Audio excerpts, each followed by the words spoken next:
rapid fire, as you can see. What are the world's most pressing problems? So now we are saying we're, taking ourselves out of India and the diaspora, but what else are we, going towards? So what are the world's most pressing problems and how do Jain principles apply to address them? I know it's a loaded question.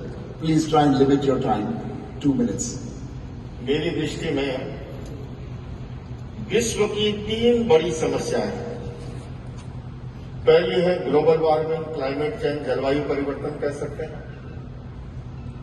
दूसरी है हिंसा और आतंकवाद की, धार्मिक असहिष्णुता की। और तीसरी समस्या है गरीबी की, अभाव की। और मुझे ये कहते हुए कतई संकोच नहीं है कि इन तीनों ही समस्याओं का अगर एक जगह कहीं समाधान मिलता है तो वो महावीर के दर्शन में मिलता है। महावीर के दर्शन में अनेक वैश्विक समस्याओं के समाधान के संदर्भ में कहना चाहूंगा। समय सीमा में ऑस्ट्रेलिया बेस्ड एक एनजीओ है ग्लोबल फ्रीडम के नाम से, यूएन के साथ बड़े लेवल पे काम करता है। मॉडर्न सेलेब्रिटी पे एक कॉन्फ्रेंस थी, श्री रविशंकर जी भी थे, दलाई लामा के प्रतिनिधि थे, जैनिज्म से मैं भाग ले रहा था, अकाल तख्त के हेड थे। प्रश्न उपस्थित हुआ कि धर्मों में दास प्रथा के बारे में क्या चिंतन है। मैंने कहा कि मैं जिस समुदाय से आता हूं, आज नहीं, आज से 2600 वर्ष पूर्व भगवान महावीर ने एक दास कन्या को जो बाजार में बिकी थी उसे अपने शासन में विकसित किया और 36,000 शादियों का प्रमुख बनाया और उनका नाम था चंदनवाला जी। आप सभी जानते हैं ये 2600 वर्ष पूर्व क्रांतिकारी चिंतन हम अभी मानवाधिकारों या मॉडर्न सेलेब्रिटी की बात करते हैं। महावीर ने 2600 वर्ष पूर्व जापान एम्बेसी की एक कॉन्फ्रेंस दी थी भूख के बारे में।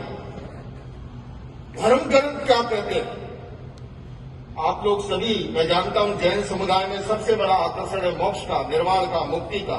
आप लोग आए दिन पूजन करते रहते हो, ये पूजन वो पूजन, सब मुक्ति के लिए। लेकिन आपको पता है भगवान महावीर क्या कह गए? 10वें आगम का ये श्लोकांश से महावीर कहते हैं असंविभागी नहु तस् मोक्षो।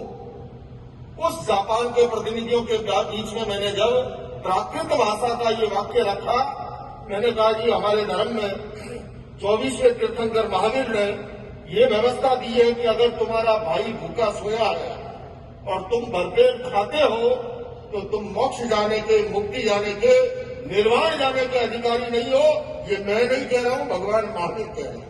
बंधुओं और बहनों, इतना क्रांतिकारी दर्शन, और ये बात मैं नहीं, भारत की विदेश मंत्री बहन सुषमा स्वराज विज्ञान भवन में महावीर जयंती पर आई और ये उनके शब्द मैंने लिए यहाँ पर।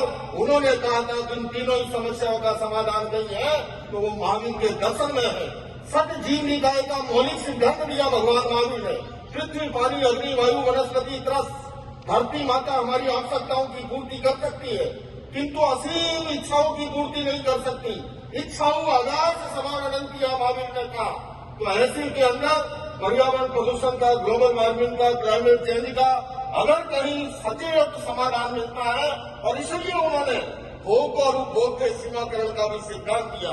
आइए बंधुओं, इस सिद्धांत को लेकर के दुनिया में फैलाने के लिए हम प्रयास करें। आओ मिलकर बैठे, आपस में बात करें, 4 कदम ही सही चलने का साथ करें। यूं तो दूरी से दूरी बढ़ती जाएगी, कभी तो हम खुद से खुद की मुलाकात करें। Thank you very much.